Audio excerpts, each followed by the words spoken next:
الحمدللہ رب العالمین والصلاة والسلام علی سید المرسلین اما بعد فاعوذ باللہ من الشیطان الرجیم بسم اللہ الرحمن الرحیم.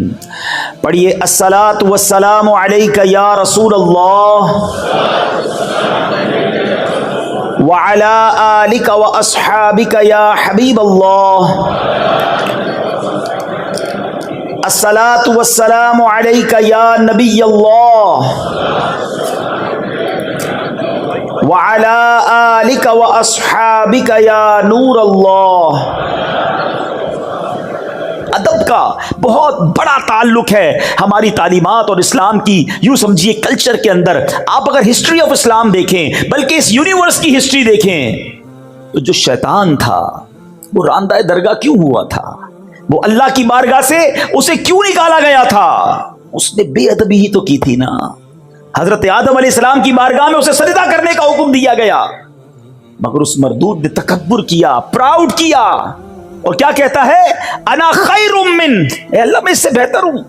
حالانکہ حکم الہی تھا، سارے فرشتے سجدے میں چلے گئے، مگر یہ بدبخت کہتا ہے میں اس سے بہتر ہوں.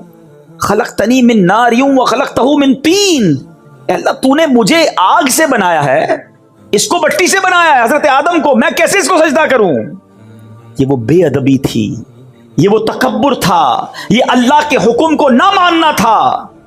شیطان پہلے سے ہی اللہ کا نافرمان نہیں تھا، بڑا عبادت گزار تھا، جنت کا خزانچی تھا، معلم الملکوت، فرشتوں کا استاد تھا، مگر بے ادبی کی سب عبادتیں غارت کر دی گئی، اس کو لعنتی قرار دے کر اللہ کے دربار سے نکال دیا گیا. اب اگر آج کوئی سوچے کہ ایک بے ادبی، ایک گستاخی، نبی کی گستاخی تھی نا، ہے اللہ کا حکم نہ ماننا، تکبر، یہ سب کچھ چھین سکتا ہے. شیطان نے تو ایک بار کہا نا انا خیر من، میں اس سے بہتر ہوں.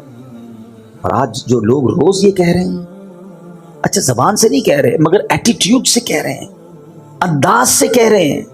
آپ نے وہ حدیث تو سنی ہوگی نا، بچپن سے ہم وہ حدیث سن رہے ہیں، کتنی مشہور حدیث ہے کہ جس کے دل میں رائی کے دانے کے برابر تکبر ہوگا وہ جنت میں نہیں جائے گا.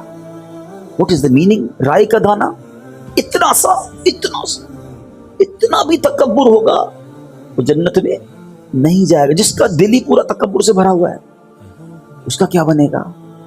سوچئے. ہم کہتے نہیں ہیں مگر ہمارا انداز یہی ہے کہ میں بہتر ہوں، یہ تو غریب ہے، میں امیر ہوں، میں اتنا مشہور ہوں، اس کو کون جانتا ہے، میں اتنا اچھا بیان کرتا ہوں، اس کو تو کچھ آتا ہی نہیں کرنا. عبادت سے تکبر لوگ کر رہے ہوتے ہیں. میں 5 وقت کا نمازی، یہ تو ایک بھی نماز نہیں پڑھتا. میں تہجد گزار، یہ تو کچھ بھی نہیں کرتا. حج کر کے تکبر کر رہے ہوتے ہیں. میں حاجی، یہ تو حج ہی نہیں کرتا. یاد رکھیے انا خیر من کی بہت ساری ایگزامپلز بن سکتی. میں اس سے بہتر ہوں، میں خوبصورت، یہ بدصورت، میں بڑے خاندان والا، یہ چھوٹے خاندان والا، میرے پاس اتنے نوکر چاکر، یہ خود میرا نوکر. یہ وہ چیزیں ہیں جب دل میں آ جاتی ہیں تو پھر ساری عبادتیں، ساری ریاضتیں برباد ہو جاتی ہیں. خدا را شیطان کے ان واروں کو سمجھو. یہ وہ بے ادبیاں ہیں، یہ وہ گستاخیاں ہیں، یہ وہ غلطیاں ہیں جو آج ہمارے معاشرے میں بڑھتی چلی جا رہی ہیں. اور انفارچونیٹلی، بدقسمتی سے کوئی اس کے بارے میں نہ پڑھنے کے لیے تیار ہے، نہ سیکھنے کے لیے تیار ہے. یہ سب سے خطرناک شیطان کے واروں میں سے ایک وار ہے جو تکبر دل میں پیدا کر دیتا ہے. شیطان کے وار پتہ ہے کیسے کیسے ہیں؟ جب یہ انسیڈنٹ ہوا نا، شیطان کو راندہ درگاہ کر دیا گیا، نکال دیا گیا، پھر شیطان کی اور اللہ تبارک و تعالیٰ کی بارگاہ میں گویا ایک مکالمہ ہوا. سنیے غور سے. اللہ تعالیٰ نے شیطان کو جب اپنی بارگاہ سے نکالا تو شیطان نے اللہ سے درخواست کی کہ یا الہی تو نے مجھے مردود کر ہی ڈالا ہے، تو اب مجھے اولاد آدم پر کنٹرول دے دے، قدرت دے دے، تاکہ میں انہیں گمراہ کر سکوں. اللہ نے فرمایا تجھے کنٹرول دیا گیا، تجھے قابو دیا گیا. کہنے لگا اللہ کچھ اور زیادہ دے. فرمایا تو ان کے مالوں میں شرکت کر سکے گا، یعنی ان کے پیسے بھی غلط کاموں میں استعمال کروا سکے گا. کہنے لگا یا اللہ اور دے، اور پاور چاہیے. فرمایا جا تو ان کے سینے تیرے رہنے کے گھر ہوں گے، تو ان کے دلوں میں رہ سکے گا.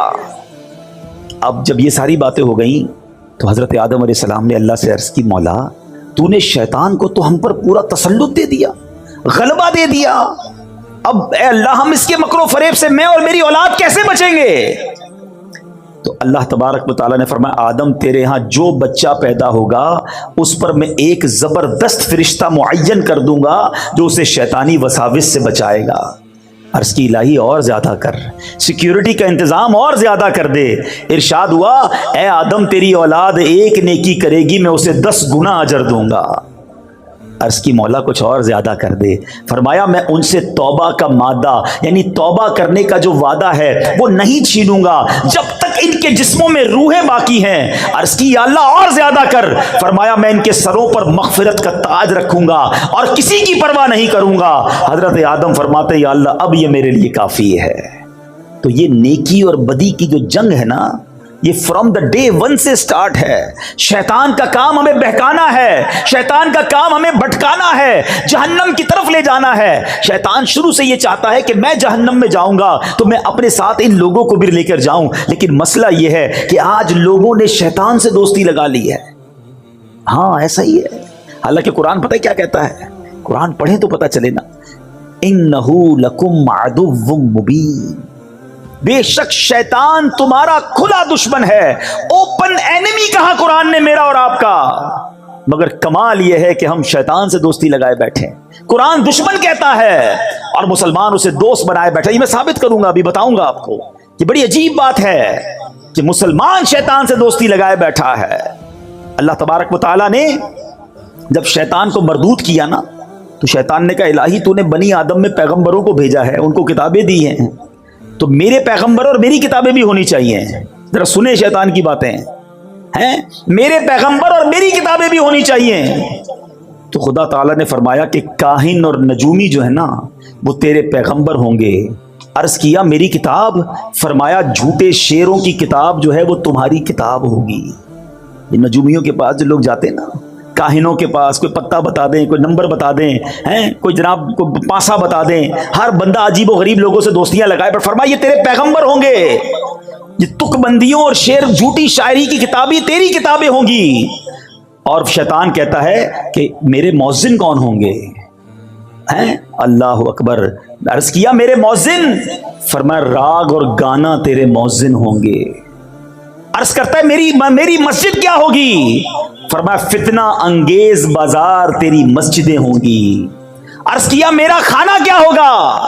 فرمایا جس کھانے پر میرا نام نہ لیا گیا شیطان وہ تیرا کھانا ہوگا۔ اللہ اکبر۔ عرض کرتا ہے میرا پانی کیا ہوگا؟ فرمایا جو نشیلی چیزیں ہوں گی، اے شراب پینے والو، اے منشیات کی طرف جانے والو سنو، یہ شیطان کے مشروب ہے۔ اللہ اکبر۔ شیطان کہتا ہے میرا جال کیا ہوگا؟ فرمایا عورتیں تیرا جال ہوں گی۔ اے میرے میٹھے اسلامی بھائی، دشمن سے جب مقابلہ کرنا ہوتا ہے نا تو اس کے ہتھیار پتہ ہونے چاہیے، اس کے وار پتے ہونے چاہیے۔ ایئر فورس کا مقابلہ ایئر فورس کرتی ہے، نیوی کا مقابلہ نیوی کرتی ہے، آرمی کا مقابلہ آرمی کرتی ہے۔ جیسا میزائل اس کے مقابلے میں ویسا بناتے ہیں یا اس سے مضبوط بناتے ہیں۔ ہمارا حال یہ ہے کہ اللہ قرآن میں فرما رہا ہے اِنَّهُ لَكُمْ عَدُوٌّ مُبِينٌ، شیطان تمہارا کھلا دشمن ہے، نہ اس کے وار پتہ ہے نہ اس کے ہتھیار پتہ ہے۔ میں آپ سے پوچھتا ہوں، ہمارا سب سے پکا دوست جو ہوتا ہے اس کی ہم روز مانتے ہیں نا، ہر بات مانتے ہیں، کہتے ہیں یار حکم کرو یار، آپ کے لیے جان حاضر۔ پکے دوست کی نشانی یہ ہے، ٹھیک ہے، کہ جس کے لیے ہم کیا کہتے ہیں تمہیں منع نہیں کر سکتا یار، آپ کے لیے بس ہر چیز ہاں ہے۔ اب میں بتاتا ہوں کہ شیطان کی لوگ کتنی مانتے ہیں۔ سچی بات تو یہ شاید اپنے ماں باپ کی اتنی نہیں مانتے جتنی شیطان کی لوگ مان رہے ہیں، اور یہ بربادی ہے، یاد رکھنا۔ صبح ہوتی ہے، فجر کا وقت ہوتا ہے، مؤذن کہتا ہے حی علی الصلاۃ حی علی الفلاح، شیطان کہتا ہے سو جا، اگلے جمعے سے پڑھیں گے فجر۔ کروٹ بدل کر بلینکٹ اوڑھ لیا۔ صبح صبح کس کی مانی؟ بتاؤ نا، شیطان کی مانی، ٹھیک ہے۔ فجر قضا ہو گئی، اب اٹھے، لباس پہننے کی باری آئی، ایک دو لباس رکھے ہوتے ہیں جمعے کے لیے، باقی شیطان کہتا نہیں یہ تو جمعے کا لباس ہے، باقی یہ فیشن والا، یہ انگریزوں والا یہ پہننا ہے۔ لباس پہنتے وقت کس کی مانی؟ شیطان کی مانی۔ اب واش روم میں گئے، آقا کی سنت چہرے سے نوچ کر گندی نالی میں بہائی، کس کی مانی؟ شیطان کی۔ اب نکلے گھر سے باہر، چاہے اسکول کے لیے نکلے، چاہے کالج کے لیے نکلے، چاہے جاب کے لیے نکلے، چاہے بزنس کے لیے نکلے، جیسے ہی باہر نکلے اب کوئی بے پردہ عورت سامنے سے نکلی ہے، شیطان کہتا ہے دیکھ دیکھ جلدی دیکھ، حالانکہ شریعت کا حکم ہے کہ نگاہوں کو نیچی کرو، بے حیائی نہ کرو۔ اس عورت کو دیکھا، بے پردگی کی، غلط نگاہوں سے دیکھا، کس کی مانی؟ شیطان کی۔ مارکیٹ میں پہنچے، کاروبار کی جگہ پر پہنچے، ظہر کی اذان کا وقت ہوا، کئی لوگ نماز کے لیے گئے، شیطان کہتا ہے تو بزنس کا ٹائم ہے، ارے بعد میں پڑھ لینا، ظہر قضا ہوئی، کس کی مانی؟ شیطان کی مانی۔ گاہک آیا، مال بیچنے کا موقع آیا، شیطان کہتا ہے جھوٹ بول زیادہ نفع ملے گا، ایک جھوٹی قسم بھی کھا لے، ارے اس کو بتا دے میرا پڑتا اتنے میں ہے، پکا رنگ ہے، made in China, made in Japan ہے، حالانکہ تم نے اپنے شہر میں بنایا ہے، ارے بول دے کچھ نہیں ہوتا۔ کس کی مانی؟ شیطان کی مانی۔ عصر کی اذان ہوئی، نماز قضا ہوئی، کس کی مانی؟ شیطان کی۔ تمہاری مغرب قضا ہوئی، کس کی مانی؟ شیطان کی۔ عشاء قضا ہوئی، کس کی مانی؟ شیطان کی۔ رات گھر میں آئے، ہاتھ میں ریموٹ لیا، اب ٹی وی آن کیا، کہیں فلمیں دیکھی، کہیں ناچ دیکھا، کہیں گانے سنے، بتاؤ کس کی مانی؟ شیطان کی۔ ارے شریعت تو کہتی ہے اللہ رسول کا نام لے کے سونا ہے، مگر موبائل ہاتھ میں ہے، کمرے کی لائٹیں بجھی ہوئی ہیں، آنکھیں حرام دیکھ رہی ہیں، وہ مناظر دیکھ رہی ہیں جو اللہ اور اس کے رسول کو ناراض کرنے والے ہیں، بتاؤ کس کی مانی؟ شیطان کی۔ ایک دن میں صبح سے شام تک ہم نے کتنی باتیں شیطان کی مانی۔ اللہ کہتا ہے یہ تمہارا کھلا دشمن ہے، یہ دشمنی ہے، یہ اپنے دل پر ہاتھ رکھ کے پوچھو، یہ دوستی لگائی ہوئی ہے۔ ارے مرد تو وہ ہوتا ہے، واقعی اللہ اور اس کے رسول کا بندہ وہ ہوتا ہے کہ جب مؤذن کہے حی علی الصلاۃ، حی علی الفلاح، ٹھنڈی کی راتیں ہیں، وضو کے لیے پانی بھی گرم نہیں ہے، مگر بندہ بستر سے اٹھے کہے شیطان میں تیرا بندہ نہیں، میں رحمان کا بندہ ہوں، میں اللہ کا بندہ ہوں، اور جائے مسجد میں جا کر فجر پڑھے، جو صبح شیطان کو ہراتا ہے، جو دوپہر شیطان کو ہراتا ہے، جو عشاء میں شیطان کو ہراتا ہے، جو حرام روزی آتی ہے تو شیطان کو ہراتا ہے۔ یاد رکھنا میرے میٹھے اسلامی بھائیوں، ایک فائٹ ہونے والی ہے، ایک فائنل فائٹ ہونے والی ہے میری اور آپ کی شیطان سے، اور وہ ہوگی آخری لمحوں میں، جب زندگی کا آخری وقت ہوگا نا۔ روایتوں کا مضمون ہے شیطان بندے کے سامنے آتا ہے اس کے مرحوم رشتہ داروں کی شکل میں، کسی کی ماں کی شکل میں، کسی کے والد کی، کسی کی دادا نانی کی شکل میں، اور آ کر کہتا ہے بیٹا مرنے کے بعد پتا چلا اسلام صحیح مذہب نہیں ہے، تو عیسائی ہو جا، معاذ اللہ تو یہودی ہو جا، تو اسلام کو چھوڑ دے۔ جو روز شیطان کی مان رہا ہوگا، جو روز فائٹ میں ہار رہا ہے، بتاؤ وہ فائنل فائٹ میں کیسے جیتے گا؟ خدا نہ خواستہ اگر ادھر شیطان کی مان لی اور اس نے ایمان سنیچ کر لیا، ایمان چھین لیا، تو بنے گا کیا ہمارا؟ ساری نیکیاں اعمال تو بات کی بات ہے نا، حج، عمرے، زکوٰۃ، نمازیں، روزے، یہ سب بعد میں ہیں، اگر ایمان سلامت لے کر نہ گئے تو کیا بنے گا؟ اور قربان اس شخص کی ہمت پر جو صبح و شام شیطان سے مقابلہ کر رہا ہے، جو روز نمازیں پڑھ رہا ہے، روز سنت پر عمل کر رہا ہے، شیطان بڑے وسوسے دلاتا ہے، وہ نہیں مانتا اس کی، انشاءاللہ وہ آخری وقت بھی شیطان کو کہے گا کہ میں تیری نہیں مانوں گا، اور لا الہ الا اللہ محمد الرسول اللہ کہہ کر دنیا سے چلا جائے گا۔ اب آپ نے طے کرنا ہے کہ زندگی شیطان کی دوستی میں گزارنی ہے یا اس مردود سے لڑنا ہے۔ یہ ویسے ہی نعرہ نہیں لگاتے ہمارے امیر اہل سنت، یہ دعوت اسلامی والوں کے جو نعرے ہوتے ہیں نا، اس کے پیچھے ایک پورا فینومینا ہوتا ہے، پوری ایک سمجھ لے کہ فلسفہ ہوتا ہے۔ کیا خوبصورت نعرہ ہے امیر اہل سنت کا کہ شیطان کے خلاف جنگ ایک بار نہیں لڑنی ہے، جاری رہے گی، کنٹینیو رہے گی ٹل دا اینڈ، اور یہ جنگ جیتنی ہے ہم نے۔ لیکن صرف نعرہ لگانے سے جنگ نہیں ہوتی نا۔ کبھی فوج کو دیکھا ہے کہ فلاں ملک کے خلاف جنگ جاری رہے گی اور اس کے بعد فوج رضائی اوڑھ کے سو جائے؟ فوج جاگتی ہے تو ہم سوتے ہیں۔ تو ہمیں بھی اگر واقعی اپنے ایمان کی حفاظت کرنی ہے، یہ بزرگوں کو ویسی فکر نہیں ہوتی تھی۔ سیدی غوث اعظم، اللہ اکبر، پیران پیر، پیر دستگیر، ولیوں کے سردار، آپ کہتے ہیں ایک بار عید کا دن تھا، فرماتے لوگ کہہ رہے ہیں آج عید کا دن ہے، عید کا دن ہے۔ عبد القادر کے لیے عید کا دن وہ ہوگا جب اپنا ایمان سلامت لے کر دنیا سے جائے گا۔ پیران پیر یہ کہہ رہے ہیں، اور ہم گناہ گاروں کو فکر ہی نہیں ہے۔ کبھی لوگ ملتے نا، کہتے حضور کاروبار میں برکت کی دعا کر دیں، بچے کے لیے دعا کر دیں، فلاں کام ہو جائے۔ بہت ہی کم ایسا ملتا ہے کہ کوئی کہے کہ ایمان کی حفاظت کی دعا کر دیں۔ کسی کو ٹینشن ہی نہیں ہے۔ سوچئے یہ سب سے قیمتی چیزیں میرے اور آپ کے پاس، اور میں آپ کو صحیح بتاؤں، نبی پاک علیہ الصلوۃ والسلام کی دعائیں پڑھیں نا، ان میں بڑی مشہور دعا ہے، یا مقلب القلوب ثبت قلبی علی دینک، اے دلوں کو پھیرنے والے مجھے اپنے دین پر ثابت قدمی عطا فرما۔ اللہ کے نبی دعا کر رہے ہیں، یہ ہماری تعلیم کے لیے نا۔ تو اے کاش ہمیں ایمان کی حفاظت کے فکر نصیب ہو جائے، خدا را شیطان کے واروں سے بچیں۔ ہمیں ایسا ماحول اپنانا ہوگا، اتنا مردود ہے کہ پہلے تو بچاتا یہ بندہ گناہ کرے، اب دیکھتا نا نیک آدمی ہے، شراب تو نہیں پیے گا، جوا تو نہیں کھیلے گا، بدکاری بھی نہیں کرے گا، اب اس کو کیسے بہکائے۔ سنو، شیطان کے وار سمجھو، جب یہ دیکھتا ہے نا کہ اس سے کوئی بڑا گناہ نہیں کرا سکتا، تو پھر وہ اس کی نیکیاں کم کروانا شروع کرتا ہے کہ چلو سنتیں چھڑوا دو، نفل تو چھڑواؤ نا، درود تو چھڑوا دو، تلاوت تو چھڑواؤ، کیونکہ یہ جو سنتیں نوافل ہوتے ہیں نا، یہ حصار ہے۔ ہمیشہ یاد رکھنا، پہلے نفل چھوٹتے ہیں، پھر سنتیں چھوٹتی ہیں، پھر واجبات چھوٹتے ہیں، پھر فرض چھوٹتا ہے۔ جو نفل کا پابند ہوگا نا، اس کا فرض پکا ہو گیا، یہ ہمیشہ یاد رکھو۔ لوگ آج کل باتیں پھیلا رہے ہیں، یار سنت ہی تو تھی، کیا ہوا چھوڑ دیا کوئی؟ ارے بھائی، سنت میرے فرض کا حصار تھا، اور سنت پر غلام عمل نہیں کرے گا تو کون عمل کرے گا بھائی؟ آقا کا امتی عمل نہیں کرے گا؟ آقا فرماتے فمن رغب عن سنتی فلیس منی، جو میری سنت پر عمل نہ کرے وہ ہم میں سے نہیں۔ اور ادھر لوگ مذاق اڑا رہے ہیں کہ سنت یہ چھوڑ دو، نہیں جناب، سنت کیسے چھوڑ دوں؟ ہمیں سنت کو تھامنا ہے۔ نبی پاک کا وہ فرمان ہی کافی ہے کہ جس نے میری سنت سے محبت کی اس نے مجھ سے محبت کی، اور جس نے مجھ سے محبت کی وہ میرے ساتھ جنت میں جائے گا۔ جنت میں جانا ہے نا نبی پاک کے ساتھ، تو سنت کا راستہ ہی جنت کا راستہ ہے۔ تو سنت پر عمل کیجیے۔ اللہ سلامت رکھے دعوت اسلامی کے مدنی ماحول کو، جو پکڑ کر ہمیں سنتوں پر عمل کراتے ہیں۔ شیطان کیسے نیکیاں کم کرواتا ہے، کتنا مردود ہے، اس کے وار سمجھو۔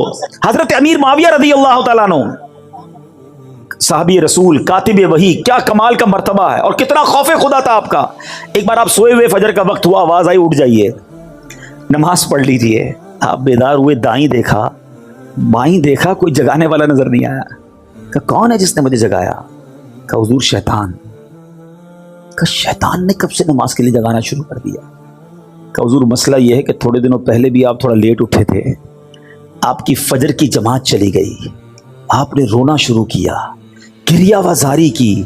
میں نے فرشتوں کو گفتگو کرتے سنا کہ امیر معاویہ رضی اللہ تعالیٰ عنہ کی گریہ وزاری سن کر، ان کی گریہ وزاری اور جماعت قضا ہونے کے درد کی وجہ سے اللہ کریم نے ان کو 70 جماعتوں کا ثواب عطا فرما دیا۔ میں نے سوچا آج ٹائم پہ اٹھا دوں، آپ ایک ہی پڑھ لیں، اگر آپ کی وہ چلی گئی تو پھر آپ نے رونا ہے اور آپ کو 70 کا ثواب مل جانا ہے۔ اس واقعے سے سیکھنے کو کیا ملا؟ کہ یہ مردود چاہتا یہ ہے کہ ہماری نیکیاں برباد ہو۔ ایسے وار ہیں اس بدبخت کے، اور ہم سمجھتے ہی نہیں ہیں، اس کی باتوں پہ آ جاتے ہیں۔ اب اتنے سارے کاروباری لوگ بیٹھے ہیں، صدقہ کرتے ہیں، بہت اچھی بات۔ شیطان کیسے برداشت کرے گا کہ آپ صدقہ دیں اور جنت میں چلے جائیں؟ اب وہ صدقہ ہو گیا نا، اب وہ چاہتے ہیں اس کو برباد کروا دو، پیسے بھی گئے اور اعمال بھی چلے جائیں۔ وہ کیسے ہوگا؟ اب شیطان ریاکاری لے کر آئے گا، دکھلاوے کی بیماری لائے گا۔ پہلے تو کہتے تھے نا نیکی کر دریا میں ڈال، اب تو نیکی کر فیس بک پہ ڈال۔ ہاں، ادھر پہلے تو بچپن میں وہ دیکھتے تھے سلائی مشین، کچھ لوگ مل کے کسی غریب کو دے رہے ہوتے تھے، اخبار میں تصویر کسی کی چھپتی تھی۔ اب تو ہر بندے کے پاس اپنا اخبار ہے، اب تو جو کرنا ہے اس نے ڈال دینا ہے۔ پچھلے دنوں کرونا وائرس کے زمانے میں بڑا مذاق بنا تھا کہ 5 6 لوگ ایک تھیلا اناج کا لے کر کسی غریب کو دے رہے ہوتے تھے اور اس کی سیلفی بنا کر اس کی غربت کا جنازہ نکالتے تھے۔ قرآن کیا کہتا ہے؟ یا ایھا الذین آمنوا لا تبطلوا صدقاتکم بالمن والاذی، اے ایمان والو اپنے صدقے ضائع نہ کرو، باطل نہ کرو، احسان جتا کر اور تکلیف پہنچا کر۔ اب صدقہ بھی دے رہے ہیں اور احسان بھی جتا رہے ہیں۔ یاد ہے نا، میں نے قرضہ دیا تھا، بھول تو نہیں گیا؟ ہاں، نوکری کرتا تھا، میری وجہ سے کاروبار پہ چڑھا ہے، تیری بہن کی شادی میں نے کرائی تھی، موٹر سائیکل تجھے دلائی کس نے، یاد ہے کہ نہیں؟ استغفر اللہ، اس لیے پیسے دیے تھے کہ اب جتانا ہے، اب بتانا ہے۔ یہ برباد ہو گیا آپ کا صدقہ۔ اللہ سے اجر مانگو نا، اور یہ احسان جتانے والا سوچے، خدا کی قسم سوچے، اس میں میرا اور آپ کا کیا کمال ہے کہ اگر ہم اللہ کی راہ میں خرچ کر رہے ہیں۔ کس نے دیا مال؟ بتاؤ نا، بتائیے کس نے مال دیا ہے؟ اللہ نے دیا ہے۔ میں بھی تو غریب ہو سکتا تھا، میرے بچے بھی تو بھوکے ہو سکتے تھے. آج میرا ملازم میرے دروازے پر آ کر کہتا ہے کہ مجھے میری ماں کے لیے علاج کے لیے پیسے چاہیے. یہ حال میرا بھی تو ہو سکتا تھا کہ میں کسی کے دروازے پر کھڑا ہوتا کہ میری ماں ہاسپٹل میں ہے, میرے پاس بل دینے کے لیے پیسے نہیں, بہن کی شادی ہونے والی ہے, میرے پاس جہیز کے پیسے نہیں. آج تم کسی کی مدد کر کر یہ سمجھتے ہو میں نے کیا ہے. خدا کی قسم یہ اللہ کی عطا ہے. ہم میں کوئی عقل ہوشیاری نہیں ہے, ہمارا کوئی کمال نہیں ہے. ہم سے زیادہ عقل مند, ہم سے زیادہ دیندار وہ غریب ہے, اور اللہ نے ہمیں بہت نوازا ہے. ہونا یہ چاہیے تھا کہ زکوٰۃ دینے والا, صدقہ دینے والا صدقہ دے بھی اور سجدہ شکر بھی ادا کرے کہ مالک تیری مہربانی, تو نے دینے والا بنایا, مانگنے والا نہیں بنایا. اللہ تو نے مجھے اس قابل کیا. مگر ادھر لوگ جوتے کھسواتے ہیں, چندہ لینے والے کے جوتے گھسواتے ہیں, مدد لینے والے کو ڈانٹ کے پیسے دیتے ہیں. کدھر جاؤ گے یہ صدقہ, یہ پیسہ لے کر؟ یہ وہ شیطان کے وار ہے جو سمجھو جو نیکی کیسے برباد کرواتا ہے. ارے ہمارے اسلاف کیسے اپنی نیکیوں کو سیکیور کرتے تھے. حضرت عائشہ صدیقہ اور حضرت ام سلمہ رضی اللہ تعالی عنہا امہات المومنین ہیں. آپ کے بارے میں آتا ہے کہ آپ نے ایک بار اپنے غلام کو پیسے دیے کہ جا کر اس کو صدقہ کر کے آؤ. لیکن دیکھو جس کو صدقہ دینا نا, اس سے ہمارے لیے دعا نہ کروانا, اور اگر وہ دعا کر دے تو نوٹ کر کے آنا. غلام جاتا صدقہ دیتا اور آ کر بتاتا کہ یا ام المومنین اس بندے نے, اس غریب نے آپ کے لیے یہ دعائیں کی ہیں. ام المومنین ہاتھ اٹھاتی اور وہ جو دعائیں اس نے کی ہوتی نا آپ اس کے لیے کرتی, اور فرماتی دعا کا بدلہ دعا ہو جائے, صدقے کا ثواب اللہ سے لیں گے. یہ ہے عبادت کا جذبہ, یہ ہے نیکی جس کو اس طرح بچانا ہے. مگر شیطان دل میں ریاکاری ڈال کر, کیوں دل چاہتا ہے کہ مسجد میں اعلان ہو کہ فلاں حاجی صاحب نے پنکھے لگائے ہیں, فلاں نے افطاری پیش کی ہے, فلاں نے سحری کا انتظام کیا. اپنے دل سے پوچھے نا ہمارا کیوں جی چاہتا ہے کہ لوگوں کو پتہ چلے. یہی تو وہ شیطان کا وار ہے جو ہم سمجھ نہیں رہے. وہ پریشان ہو گیا ہے, آپ نے حج کر لیا اسے ٹینشن ہو گئی ہے, آپ نے عمرہ کیا وہ بے قرار ہے کہ کسی طرح آپ کا عمرہ ضائع ہو, آپ کا حج ضائع ہو, آپ کا صدقہ ضائع ہو, آپ کی نمازیں ضائع ہو رہا ہے. لوگ سب کو بتا رہے ہیں میں نے اتنے حج کیے ہیں, اتنے عمرے کیے, طواف کے چکر بھی یاد ہوتے ہیں.